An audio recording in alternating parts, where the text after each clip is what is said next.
Sorry, I want to have a conversation with you about that. I want to slightly yell at you, slightly praise you for that. But before we get started with anything else, first of all, of course, sponsored by twostrongcoffee.com/TYT. We slightly made that up, but still you get it. It'll help. twostrongcoffee.com/TYT. And it gives money to progressive causes. It is flat out the most delicious coffee you've ever had. It's not even close. Okay, so we're moving on since that issue is settled. Before we got started, Ben Glebe, who's just a bit of an awesome comic, not a big deal. We were talking about there's two Bens. It's gonna be hard. And so Ben said, hey, I go by Glebe anyway, you can call me Glebe. But then I started thinking, Benny G, And there's just a lot of ways to go with it. And Benny G kind of makes you sound like a gangster, like an old school gangster. Hey, what's Benny G up to these days anyway, huh, mister? I like that interpretation of it, but it also makes me sound a little bit like a smooth saxophone player. And it does. That's right. It's really no. I know you guys expected to see Kenny G. I'm sorry. This is Benny G performing tonight. Yeah, letting down people who already have very mellow expectations. Yeah, that's right. He plays the clarinet, and he's had a few lessons, and he's very pleased that this many people would show up. Right? Yeah. I'm more known for my kazoo work, really. So we do compete in some ways. All right. So maybe not Benny G, although smooth jazz is an excellent way to kidnap people. Lull them into complacency. Totally, like everything's gonna be okay. Just come this way. It's so smooth, so smooth. Okay, so and lots to talk about as usual, which is to say nothing at all. But Glebe, if you will. You went and did that thing with going to the restaurant down in Orange County. They're the anti-vaxxers, anti-maskers. Benny M, I don't know how many of these you caught, but Glebe's been killing it all over the country. Like he ambushed Charlie Kirk in such an awesome way. I mean, he's the only one I've ever seen execute a dolphin embryo ambush. Did you get the best of Charlie Kirk? Which isn't saying much, but I'd like to think. No, it's well, I've seen a couple. It's been a while. Maybe I've just seen one, to be honest. But let me just say this about Glebe. I don't know whether Ben remembers because he's been, he's done many programs. But we co-hosted one show together during the current show, the three of us.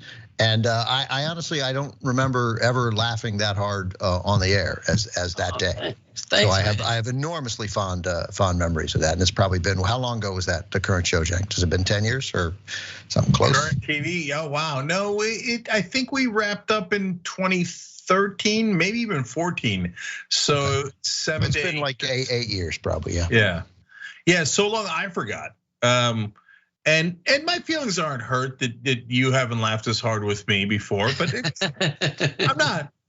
I'm not worried about it. I'm not at all gonna cry about it tonight. I haven't ever laughed that hard in a three-way on the current show.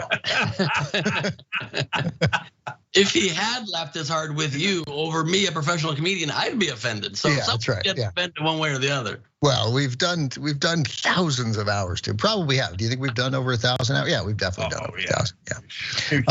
But no, you were inspiring. So I've followed your career with great interest since then. I was very pleased to find out that you would be on the show today. Yeah. Thanks. It's good to be with you again. Benny G, he's followed your career with a plum. That's how much he's followed it. Okay. So anyway, we're gonna get to the dolphin embryo in a second, because there's actually a part of that story I'm not clear about. But so you went down to the anti-vaxxer, anti-masker restaurant down in Orange County, and you got your ass thrown out of there, is what I was gonna say. So I'll just say it. They roughed you up a little bit, manhandled you, and. Ben, I don't know if this is disturbing to you, but you pop into my head every once in a while. And I remember that great line you had, which I'll butcher now. But I'm so sorry for protecting people. I'm so sorry for protecting everybody. Yeah. And so I was going to a local grocery store here, and this guy comes up to me and goes, "Hey, I know who you are." And I was like, okay, that's weirdly hostile to begin with. Like, hey, I recognize you, it's totally fine. Hey, I know who you are. Yeah. Like you. Also, the great suggestion there that like you going to the grocery store, incognito. You were hiding it. Right. Yeah. Well, I look like a schlep, but I look like a schlep on air, so I don't think I'm hiding anything. Yeah, that's right. Yeah. That who you are though kind of sounded like I know what you're up to. Right. Yeah, that's right. Yeah. And he's like, "You're part of that Glebe crew, aren't you?" Betty Cheese crew. They run the racket. They run the numbers downtown. You think we don't know? Anyway, so he says, "I'm the lawyer for that restaurant." and so he saw the segment we did on you, and I was gonna go do an interview before you went, right? Or I asked the guy to come on, the restaurant owner to come on, and he said, "Come down to Orange County and I'll do an interview with you." And I was like, "No, it's not that important." Okay, but anyway, so they know me, I guess, in a couple of different ways, and then he started yelling at me, and I was like, "Look, guys, you assaulted Ben. It's on camera, okay? Your guys did." And now you're here and you're trying to get into grocery stores when you know there's a mask mandate and every store is gonna say no. So you drove all the way up from Orange County to be jackasses to us here. And then it devolved from there, suffice it to say. This was the lawyer? This was the so-called lawyer, yes. Yeah, it doesn't seem like it's not a super lawyerly move. Like, yeah. Yeah. It's like the lawyer from Fletch waiting for Fletch on the lanai behind the building. Right. Just an advisable location for his delinquent client. You can tell how much of a case they've got there against me and against you. They are not, instead of filing actual charges, they're wait until you come shopping at the market just to say hi. Yeah, I know. I love these guys. They're like, "Hey, I know you. I'm a freaking lawyer for that freaking restaurant. You want to meet back out back?" No, we're already in front of a grocery store. If you wanted to fight, I guess it's a perfectly good place, but I don't think that's what you're supposed to do. Counsel. He was trying to get people to sign a petition to be a jackass. That was the major initiative. So we're yelling back and forth at each other, and then they of course they start filming. They're like, "We have you on camera." I'm like, "Dude, I've got me on camera for a lot of hours. If you want me on camera, that's not gonna be hard." You came to the right place, first of all. Anyways, and then I went inside. I told the story before. I'm just saying it now because you were on, Ben. So they go inside, and one of the grocery store guys goes, "Don't worry, they're not masking and they don't have vaccines. They'll be dead soon." Yep, definitely more likely than with people who actually care about their own health and that of others. I mean, it's a simple choice. Also, it's just so funny that these guys act like tough guys when they're the most fragile people possible. They're acting all tough, but a piece of paper on their mouth destroys their freedom. I mean, talk about being a snowflake. It's pretty incredible. 100%. I was talking to a doctor recently, and I was like, he had to let go of people who refused to do masks and vaccines, right? Because they're working at a hospital, and this doctor happens to be in charge of one of the units. And he's like, I didn't like it. It's an absolute shame, but we wear masks for surgery. We've been wearing masks for a long, long time in this hospital. You can't all of a sudden go, "Hey, you know what? We're going to open heart surgery, but #freedom." Okay, it's not how it works. Yeah, and they show even some of these conspiracy theorists will point out we used masks for every major pandemic, even the Spanish flu in 1918. People are like, "Yep, they pushed that population control back then." What do you think the grand plan here is of those in control of the planet to push population control by making us mask up for a year or so once every 100 years? What are they accomplishing? We didn't live in tunnels after the Spanish flu and never get to venture outside again. It's an absurd. Were we really trying to control the population in 1918? I mean, there were like 4,000 people in the whole country. I mean, I think we're pretty desperate for people at that point. Yeah. And by the way, the Spanish flu, which of course I had to read into every flu and every vaccine and every pandemic in history because of these guys. And it turns out it's actually the Kansas flu. The most likely theory is that it came from a military fort in America. It's called the Spanish flu because the Spanish government was the only one that allowed anyone to talk about it. And so people thought it came from Spain. But I think that if they were going to do population control, they wouldn't enforce mass mandates during the Spanish flu. They would spread the Spanish flu. Right. Which killed an unreal number of people. I mean, we got over 4 million dead across the world now on coronavirus, but I think if the Spanish flu killed, I forget now, but at least 25 million people back when there was around 26 million people on the planet. And the Spanish flu didn't, and maybe I did a lot of Spanish flu reading in March and April of 2020, but now I became less in. But I mean, the number of the one of the if there are no blessings to the coronavirus, to COVID, but thankfully it has not hit children as hard as people feared it would in the beginning, and they are sturdier than many other segments of the population when they get it. That was not true with the Spanish flu. Right. So I mean, it killed a ton of kids and ended a lot of lives early and prematurely. But actual population control of reducing the population numbers is not apparently what they were going for with their population control. They just wanted people slightly humbled back then and again now by having a mask, so you'd be your same self, but just a little more sheepish out in public, and that was their real goal. Yeah, and they've achieved it, you guys. It's been truly devastating to people who've never spoken or been outside. Yeah, I gotta confess, guys. This is important breaking news on Old School. We never get breaking news on Old School. I talked to the White House earlier today, and they asked me, "Are they slightly sheepish?" Yeah, I think they're slightly sheepish. Did we get them? Yeah, the New World Order, the Bilderberg people, that's what they're looking for, is sheepishness. That's number one on their. It's the New World Border. They just want us a little more bored than before. That's right. That's all it is.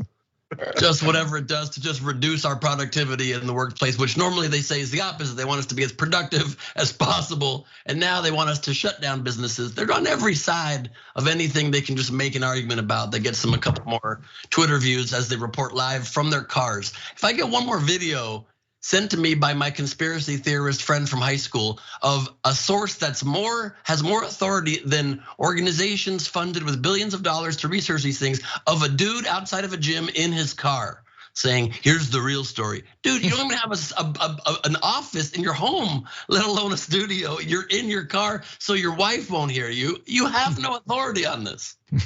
No. There goes Benny G again. Running the numbers. Real scoop, you see, come on down to Gleamtown. So you say that, Ben, but today on the show we did the story of the QAnon cult who's still waiting in Dallas for JFK and JFK Jr. to return to anoint Trump president, and they know the reptilian humans are going to be very mad about that, and they might not even continue to eat children. Okay. Birds from them, huh? Yeah, so that's why they're really worried about those guys down in Dallas, because they've got this thing figured out, because they're following a guy whose handle is -48. Okay, now we've had a lot of weirdo prophets throughout the years, right? But I don't know if any have been as imaginatively named as -48, and they genuinely believe that -48 is talking to God, and God is telling. I mean, of all the people to pick, why not +48? Well, that makes sense. They thrive off of negativity, and this person is 3 more negative than their favorite -45, who we just got out of office shortly ago. I just started working out, by the way. I'm doing 2 workout things. I'm doing Pilates and I'm doing F45, and I'm just doing F45 because of the name. It's an incredible name for a workout program. It's my life philosophy. It's my Twitter bio, F45. So, is that a real thing? That's a real thing. I don't think it's called that for any reason, but I give it meaning. Whenever I remember that, it helps me get through those last few sets. What do you do? What is that? What is F45? What happens at F? Just give me a 10-second F45. It's like 45 sets, all at like 12 different stations. So every 2 minutes you do another station. Every 30 seconds, another set of reps. You're constantly shocking your muscles, and it's the exact opposite of Pilates, because in F45 they're literally playing like songs like from the window to the wall, and then I go to Pilates and they're like, pretend like as you lift your heels like you have stilettos on, ladies. And I'm like, excuse me, I'm also in this class. I know I'm the only dude here, but it's quite a dichotomy in the range of my workouts these days. See, I wouldn't do F45, but I like your interpretation of F45. Thank you. But it reminds me of like a tough, like jet, and I don't want anything tough in my workout. Like I barely want to go in the first place. Yes. Like if you give me an F-45, like okay, you make it a stealth fighter, then I'm going. Okay. Well, the second that the federal government heard that there was an F-45, they immediately bought 3,000 of them just to sit on an airfield, not even knowing it's not even a plane, but they just appropriated a couple $1 trillion to spend on them. It's amazing how fast you can get these contracts. Yeah, they gave a couple $1 trillion to your jazzercise group. And so, but the funny thing is 45 would hate F-45, and not because it says F-45, but because if you guys remember, he thought that, and probably presumably still thinks that exercise is bad for you because it depletes your energy, and you only have a finite amount of energy in any person's life. And he thinks he has really good genes, really strong genes from Germany. He actually said that. I'm paraphrasing, but he said that concept. And so he doesn't want to deplete the energy in his body. That's partly why I think, no, like the birth certificate, birther stuff, and all those conspiracy theories, the election is stolen. No, I think he genuinely believes it. Like he's ready to believe any dumbass conspiracy theory. Well, it's funny that he has energy theories because it applies somewhat to him. Dumb people can neither be created nor destroyed. You just gotta live with them. Well, it's funny you say that because we had a couple of comments come in from our members. And you can use YouTube Super Chat, we allow it. Biden flavored corn pop said, they may be dead soon, but they're gonna take us with them. And of course, that's the concern. These days, not as much, but hopefully by March when the pill comes out, we won't have to worry about any of this. And Jesse James 702 on Twitch just said Glebe rules. So like that's good. And funny enough, Jesse James 702 is my new prophet. So funny coincidence. Perfect. I love that. We're ready to follow the words of Benny G straight to Rattlegun Town or to the altar, whatever it is. Okay, so you then went and debated Charlie Kirk and Benny M. If you haven't seen this, he shows a picture of an embryo and he says, "You sure this human? You sure this human?" And Charlie Kirk's like, "I'm 100% sure." And he's like, "Well, it's a dolphin embryo." It was awesome. And then I continued to kind of berate him as he looked to his producers like, was that caught on film? I was like, do you often confuse humans and dolphins? Do you go to SeaWorld and think that's a human baby in that aquarium? Get him out of there. And he was just stuck and had to take a beating for a minute. It was pretty good. No, I'll watch that. I'll watch that. I love. I'm fascinated by all those guys, Charlie Kirk and Jack, whatever his name is, and then the craziest one. Who's the craziest one with the dad? The guy who's probably a criminal. The one with the dad, Donald Trump Jr. Yeah, that's him. That's it right there. That's right. No, who's the dude who forget everybody's name now, but who's the guy whose dad he kept setting up like sting operations? Not the O'Keefe character. Like this other one may have committed a crime. It'll come to you. You'll think of it. But let's move on. You mean, is this Cernovich? I don't know. George W. Bush?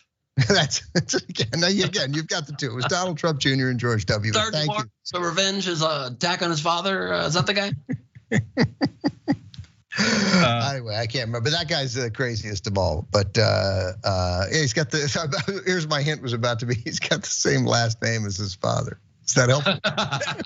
Oh, I got it. Andrew Giuliani. Yeah, right. There you go. Jesus, there are a lot of them. My God. Yeah. Fun. Holy crap.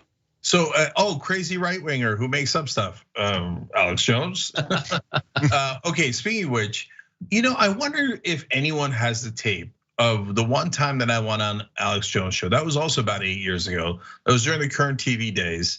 And he had come on the Current TV show and I went on his show. And the reason I went on his show, and mind you, 8 years ago, we knew Alex Jones was crazy, but he was not as far as I knew, he was not dangerous, right?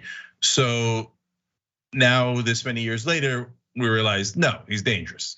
Although some of us realize that others to go on podcasts with him and pretend to be neutral. Anyways, so when I was on there, to the point of our earlier conversation, guys, I asked them like endless questions about, okay, but then what happens, right? Glebe, I think you probably would have really liked this, right? Like he's like, okay, well then you know what happens? It's the globalists do this, and then I'm like, okay, great, that's fine. But then what happens, right? And so, because I was trying to get to the bottom of the rabbit hole where we find out, ta-da! This is what the plan is of the globalists, elitists, this, that, the other thing, and it turns out at the end they kill 90% of us.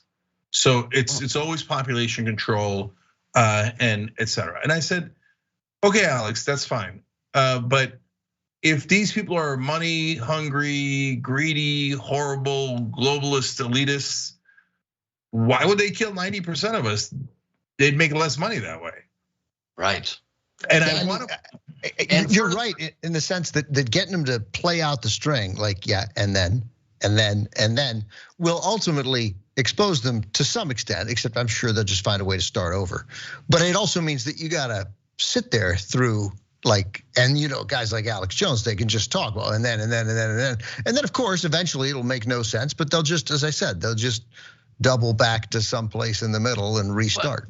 But this brings up a much more interesting conundrum I think you just hit on, Cenk, is that if they're truly believing that these all-powerful globalists are trying to eventually kill 90% of the people, why are all of these alt-right conservative broadcasters trying to make damn sure they're in the top 10% of annoying people? Because they're gonna be killed first. I mean, if you're trying to be in the 10 safe percent, maybe stop spouting such annoying rhetoric day in and day out. Well, I mean, it's actually in a sense worse than that if you believe any of that nonsense, right? Like these people are so dangerous and they're so powerful, they can kill 90% of the people on Earth. That's why I'm the one out here telling you who they are and trying to out them. Right. Well, if they were that powerful, then wouldn't you be the first to go? Yeah. Right? Yeah. He's exposing our plan perfectly. They're not that powerful / they don't exist. Every day he's exposing our plan perfectly. What can we do? If only we were very rich and powerful. I don't know what our plan could be otherwise. They're like, no, we're gonna kill 90% of the people on Earth. But with Alex Jones, I don't know, man. That's a bridge too far. But again, it doesn't have to make sense. We don't want to start a war with information with this guy, do we? And by the way, I mean, if you want to lie to people, you then call your show the InfoWars. I'm going to declare a war on information. It's a little on the nose, but very much. Okay, so Ben, the part I don't know is, so you do the dolphin thing on Charlie. I heard that you got kicked out at some point, which is now becoming a bit of your specialty. So how did it end? So I made sure that I negotiated with them before I traveled to his Phoenix Turning Point studio that I could film it with my own camera. So I posted the full debate, including the ending, on my YouTube channel from my iPhone.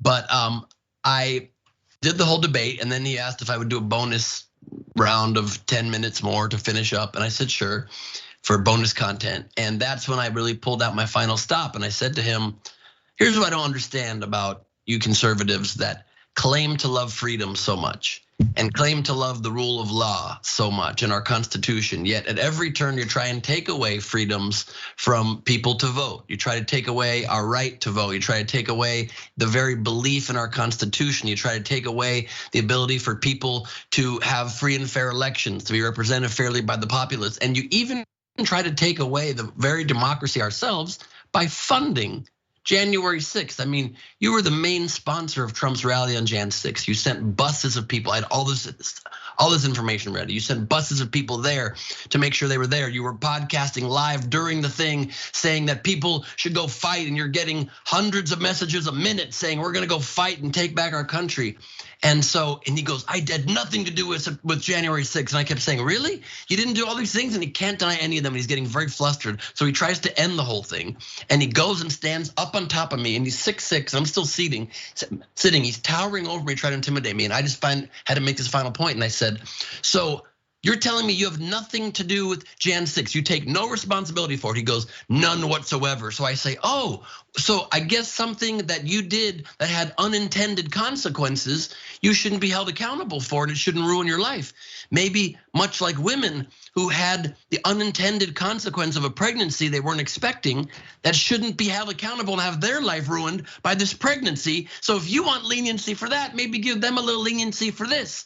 And I stood up and shook his hand, and he storms off and he goes, you're the domestic terrorist. And he walks off his own set.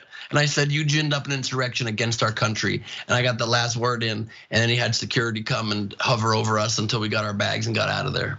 Wait a minute, I don't understand. It sounds like you were doing free speech, Ben. I know, weird, right? And I'm nearly positive Charlie's main theme is free speech.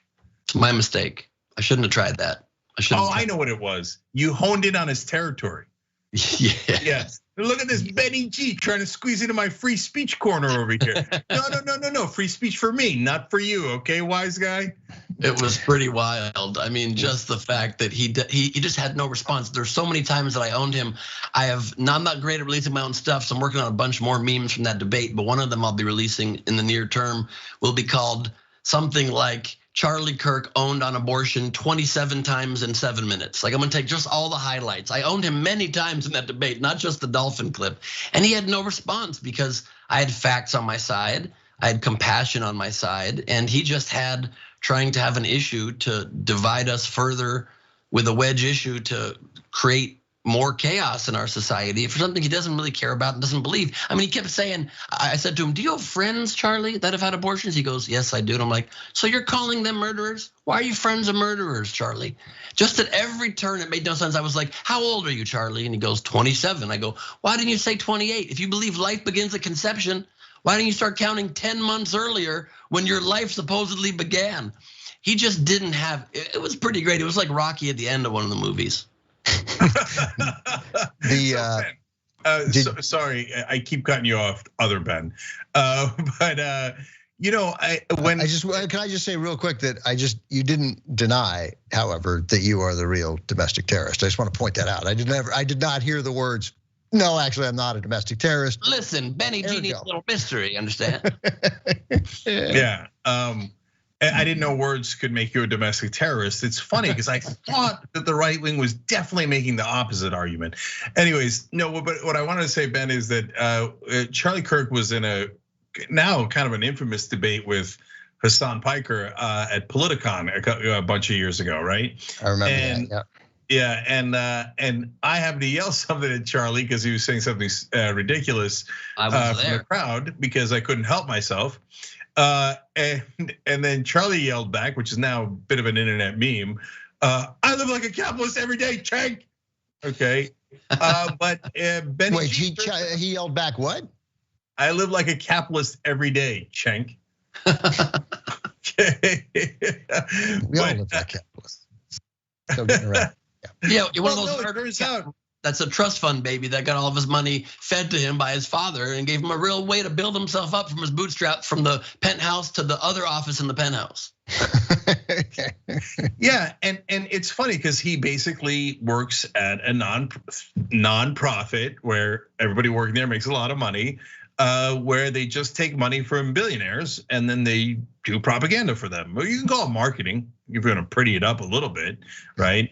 And so there's another guy who wrote a piece that works at a think tank, a conservative think tank that we covered on the Young Turks today. And he's like, it's just child tax credit, well, it discourages people from getting real work, okay? People, and in fact, it even, devalues the value of my work.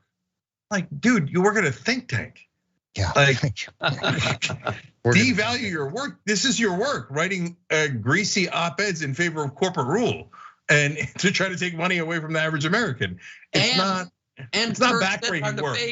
And he said in our debate that he's in favor of giving money to people per child that they have. So they'll just say anything to be on all sides of an issue, except wherever a heart comes in, wherever compassion comes in. That's when they're like, wait a minute, I need to rethink things. What I said accidentally helped someone in need, forget it.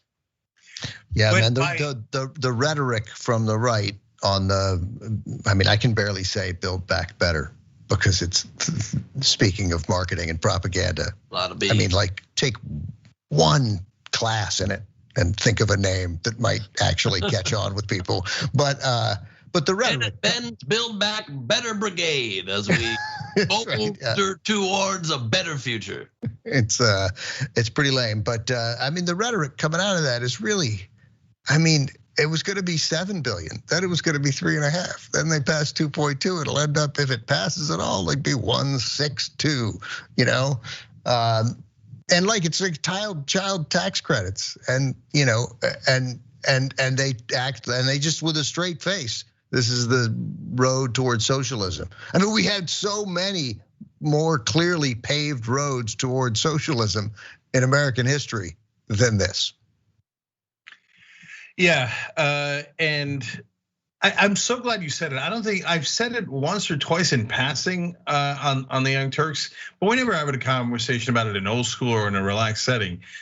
Build Back Better is the worst slogan ever, right? It's terrible. It's goofy. It just doesn't. It's not. I mean, you know, what a shock that the Democrats can't quite sell a thing that, you know, an overwhelming percentage of the American people support when broken down, but we can't figure it out. Right. It's also oddly close to the thing they criticize so much. It's kind of close to Make America Great Again.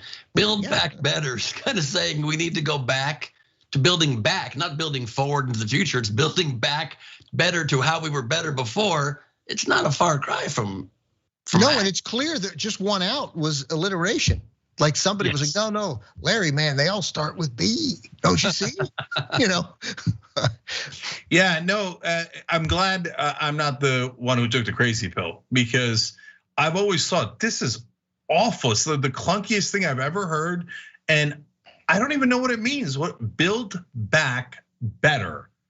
That's not a thing. That's not you build up America to even better than it was before, I guess, is their idea. But it's terrible. It's terrible because you have to think about it, and it enables mostly the negative part of it. It's silly, and you shouldn't do silly unless you got to do catchy, and it enables Donald Trump, MAGA, was silly, but all he wanted to do was have the mainstream media make fun of it, right? That's useful to them. It's not useful to the Biden administration to have the media come up with other ways to describe it, right? But also, I mean, it's at least a market improvement from what was, I understood, their first draft of it, which was, it was called originally Biden's Build Back Better, baby, endorsed by the Better Business Bureau. There were 7 Bs, and it didn't test well. It was a little clunky. Yeah. Bs, Yeah. Yeah, no, they were thinking of going with Buttigieg as VP, so they were going to call themselves the Killer Bees. There was, it made sense. It made sense that night when everybody was high. Could you imagine Biden picking it when he's high? And they're like, "Sir, can we sleep on this one? Talk about it in the morning." He's like, "No, man, I got this. Come on, man, I got this. Come on, man, I love it. It's gonna be even better." All right, or maybe they asked -48. Ben, we found the person you were referring to, Aaron. So did I. Steven Crowder. No, I was thinking of, it's funny, I was thinking of Jack Berkman, but really who I was thinking of is Jack Berkman's partner in gross malfeasance, Jacob Wohl. That's who I was thinking of. Yeah. And Berkman and Wohl are like, they make, Jack Posobiec seem sort of reasonable. Jacob Wohl is like one of the funniest guys, unintentionally, of course, in all of politics. I don't know if he's still out or if they've taken his hashtag freedom away for all the weird alleged crimes he's committed while doing his political hijinks. But Yeah, he once had like a tiny person with an Apple earpod pretending to be security for him. In the back of his press conference, there was like a guy who was 4'1" with like an Apple earpod, and they're like, "All right, Jacob's on the move." He wanted a small security presence with a low profile, and that's what he got. They took him very literally. He's the one that's like formed all these like different fake companies and stuff. Now I'm paraphrasing. Go look it up. Okay. Yeah, no, you're totally right. He did formed a lot of fake companies, and he's in a lot of trouble. But somehow he'll either not go to prison or serve 7 months. Yeah, but my favorite part of that was that they traced it back all to his mom's house, and he's like, well. It does appear to be my mom's house, but you're not close with your family. You're not close to your family when you have to say it appears to be my mom's house. I haven't been there in a very long time, but I think it might be. Yeah, I'm not welcome there, but that appears to be my mom's house. Yeah. Yeah. So I thought it was Crowder because you said he had the dad thing, and that's because Crowder's dad called his son called in sick on behalf of his son when he had to debate Sam Cedar. Like, no, we can't actually do a debate. I mean, honestly, guys, everything they do is ironic, hypocritical, etc. Steve Crowder's whole shtick was prove me wrong. He'd go to college campuses and he'd be like, just come in, anybody can debate me. Anybody can debate me. I set up a little booth here. You come prove me wrong, right? And then Sam Cedar, like basically online, sits down at his booth and he's like, okay, I'm ready. And he's like, ah! He's run away from 2 different debates from him, at least. I think we're doing 2 and counting. Well, I mean, in their defense, their playbook is to go and set up a booth next to college freshmen who are there during orientation week and are already very nervous and don't necessarily have all the facts as much as somebody who does it for a living. And when they get confronted with another professional broadcaster, they get a little scared. So you got to understand that it makes their unfair game more fair, and that's not fair to them. Yeah, that is. Now that you've explained it that way, I totally get it. Thank you. And the electricians wrote in, all of them on Twitch, and they wrote, "Best buds, Biden and Buttigieg barely build back better." That's pretty good. Yeah, it's got a good ring to it. Hey, 2024. Okay, after they kick out Kamala, so which apparently is a thing. Anyways, Tyler Hackner wrote it on Super Chat. Democratic messaging is terrible. Also, the sky is blue. So that is certainly true. Okay. Oh, I've always wanted to ask this. So again, Benny G, is it comedian or comic, or does it not matter? Both of those work. I like comedian better. It sounds a little less confusing with Sunday morning comics, but both work. Yeah. Are there comedians who get offended at one or the other? No, I don't think anybody gets offended at comic, but I do think comedians or comics get offended when people call our material or our sets or our bits skits. I loved your little skit. That is terribly offensive to comedians. Yeah. Well, I see. That's why I asked. I don't know why. Why? Because skit, it just sounds like a cute little sketch, and it sounds like something you do in junior high. Exactly, it's like we're doing a strong take on something that has an opinion and a perspective. And skits are generally, that word is reserved for sketches. For even SNL, you can call that a skit. That's fine, it's a skit show. But a stand-up comedian does not do skits. It makes it seem like we're just very presentational, like we got a ventriloquist dummy up there or something. Yeah, and sketch is even better than skit. But I doubt that people would say that you do sketches. Anyway, yeah, it's right. But it's funny. I won't use the word comic on TCM. I would use it to describe a person in your profession, but I don't like it whenever it's like a comic actor like that. Right. To me, that feels like I'd say comedy actor. right? Or skilled at comedy, something like that. Or comedic actor, sure, but I don't even like comedic. It's better than comic, but I don't. But partly it's because no one would conversationally ever use the word comedic. It just wouldn't. Oh, like that. Oh, that thing you said. It was so what's the word? Comedic. Like I think you were. I'd rather have funny, but okay, sure. Yeah. But people are just very, very bad in general at picking up on terms, I guess understandably, of industries they're not part of. But when it's one that's in front of people and you get immediate feedback all the time, like another one comedians hate is occasionally I'll host a show. I haven't hosted stand-up shows much in recent years because you kind of climb the ladder. But when you host a show and then after the show, the audience comes up to you and says, "Oh, you were funny. You should be one of the comedians next time." Ugh. And I'm like, what were the jokes I was saying that you just said you liked? Were those not stand-up comedian jokes? Because I'm also introducing somebody at the end. It's very frustrating. How about that woman who got up on stage during that set? Like, was that last week or 10 days ago? It was in Texas that sort of she got offended by something that they said and got up in the middle of the stage at a comedy club because something was offensive. I mean, I didn't read into it past the Twitter video and a couple of comments, but there was that clear sense that she was bothered by it.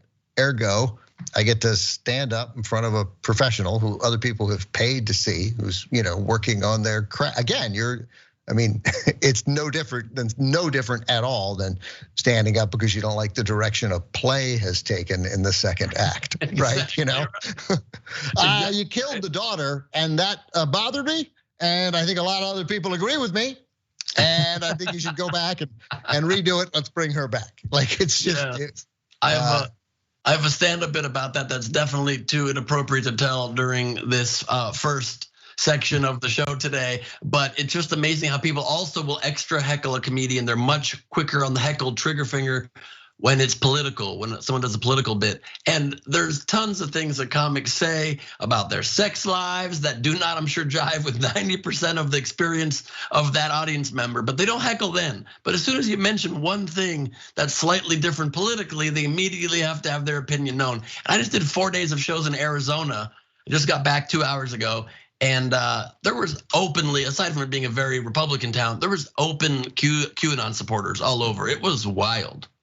Not at your show, you just mean around. Both around. At my breakfast place, there was a guy with an American flag shirt that then had a big Q in the middle of it. But then I would tell that story on stage, and I was like, and QAnon, by the way. And several people at 3 shows I mentioned that go, woo! And then I'm like, is the stupidest thing in the world. And then they shut up and didn't really have a comment after I dismantled it very quickly. But it's wild that this is a thing. Where was that, Ben? Phoenix, Arizona. Oh, yeah, that's lovely. Yeah. So I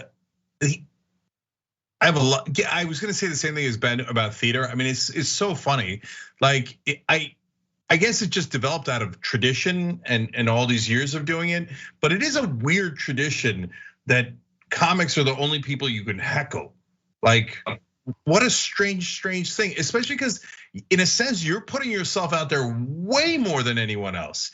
Because if in a theater, an actor is at least reading someone else's lines and it's more collaborative and you don't know whether to heckle the director, the writer, or the actor, right? Do you get up and go, Willie Loman, I think you actually are a good salesman. You're not playing this right. You're not playing it right, okay? So heckling is a tradition left over. I mean, I don't know where it began, but I mean, it was rampant in theater in England, right? I mean, sort of throughout, you heckle, you didn't like something Shakespeare did, you'd heckle it, right? And they'd throw things at the stage. And I think it goes back to the Greeks that audiences would, but it's weird that like we've gotten to the point where, okay, well, you're not gonna go see the Book of Mormon and get up on stage or throw things at the actors while they're doing it, right? That's insane. But we have taken from it, comedians, that's fine. That's fair game. We can disrupt their flow, their rhythmic flow by yelling. And obviously, you work it into your show and some of, I'm sure you're capable of feeding off it. I mean, the QAnon people that moment couldn't be better. QAnon, woo, is the stupidest thing in the world. That thank God they heckled at that point or yelled out. But and by the way, just quickly for an ad break here. Speaking of disrupting your rhythmic flow, I've been watching a lot of Fox News late at night, and they've got a catheter offer that is hard to refuse. If your rhythmic flow is being disrupted, please consider the Johnson catheter. It goes right in there and takes care of business. We'll be right back. Yeah. By the way, I just realized there's one other profession where heckling is not only allowed but encouraged. That's online host. Right. Yeah. Yes. I mean, they have taken heckling to an art form there. Okay. Oh yeah, you suck, and all your ancestors suck, and I'm coming to your house and I'm gonna murder you and your goats. Right. Yeah. Take heckling and then make it anonymous with an egg for a profile picture, and it gives you quite an emboldened point of view. Yeah, 100%. But it's now that we're onto it, I'm just kind of amazed by it that like we all take it for granted, like prison rape. Like, well, obviously if you go to prison, that's where rape is allowed. Like, what? Right. Why? Yeah, right. Like, why isn't it stopped? Like, why? There's a lot of guards there. Against it. Yeah, right. Yeah, let's prevent it. Yeah. There's bars. There's like cells. There's a lot of ways, like if you would think the one place you could prevent a crime would be inside a prison. That's right. Yeah. But apparently they're like, well, we threw our hands up a long time ago. There's nothing we could do. Well, it's wild. It is wild. I spent a whole day in state prison visiting people who were convicted of murder and accessory to murder, and they have an entire world in there. You'd be stunned. I mean, everyone has a cell phone. They alter their little sink in their cell to make a grill under it, and they can cook meat under there. They have every drug. They have every kind of music. They have iPhones. They have everything you would imagine. It's pretty wild. Obviously, that's a culture that has been allowed to do that, but I guess they've also just kind of made peace with, as long as we can generally maintain peace from like having huge prison riots, they're allowing all kinds of strange behavior. They allow dogs to run rampant. Everybody totally, yeah. I mean, they actually do getting heckled. They actually do have dogs in there too. It's wild. Some of the inmates have pets. It's pretty crazy.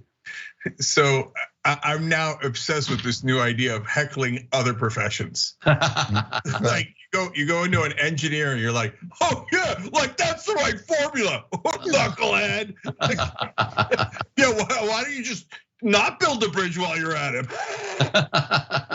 it? Surgeons, right? Yeah, that'd be good to heckle surgeons. Oh yeah. No mask though, no mask in the right.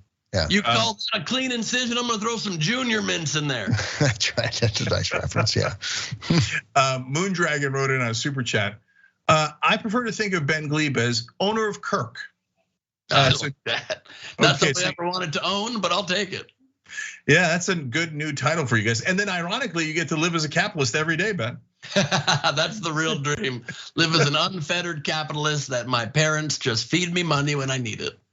Yeah, and you're like, look at all these wonderful things I own, like Charlie Kirk. I didn't realize the thing I've learned today that's been that I'm most likely to take away is that Charlie Kirk is 6'6". Yeah, I didn't realize that. That's why his debate with Hassan was considered the tallest debate in history. Yeah, Hassan's a good sized fellow too. Yeah, he's 6'4". I've never wanted to own Charlie Kirk, but if I ever have to do a garage sale one day, it might pick me up $1 or $2, so I'm interested. Well, I'd like to be at the flea market where you and Sam Cedar are trying to negotiate for a trade between Charlie Kirk and Steven Crowder. You guys own each one of those, so I could make for a good swap. By the way, I like the idea right away now of online pundit trading cards. Yes. Yeah. Oh my God. And would you make it like a 52 card deck and make them the most wanted online? Wait a minute. But I think people would get like a Jenk rookie card from like public access TV. Like that could be worth a lot of money. Yep. Wait a minute. Oh, make it an NFT. That's right. All of a sudden we're billionaires. Congratulations, we're all living like capitalists. The only problem with NFTs, it doesn't come with a stick of bubble gum, unfortunately. Yeah. Yeah. That was some unsatisfying food product, the bubble gum and cards. Yes, it was. Hardest gum ever. Yeah. Totally. But now you've made me nostalgic for it. I kind of want it. Yeah, it's a gum cracker. Yeah. All right, guys, we gotta go. We got a whole nother episode for the members, and there we can curse. You pay, we curse. Hey, look. Okay, we try to please. tyt.com/join to become a member. If you're watching on YouTube, you could hit the join button below. Webster Daniels wrote it. I'm going to refer to everything that is funny as comedic from now on, which ironically is comedic. And he wrote in, thanks, Bank. And Kevin Eller with a nice, generous donation on Super Chat. We appreciate it. We appreciate all you guys. That's why we're going to do a whole nother episode, but sprinkled in with cursing. And there's a bunch of things that came up here that I want to ask both Bens about, including are we past actor actress? That's a whole nother thing of whether that's offensive. Lots of fun things. Prepare to get offended and curse that. We'll see you in the member section.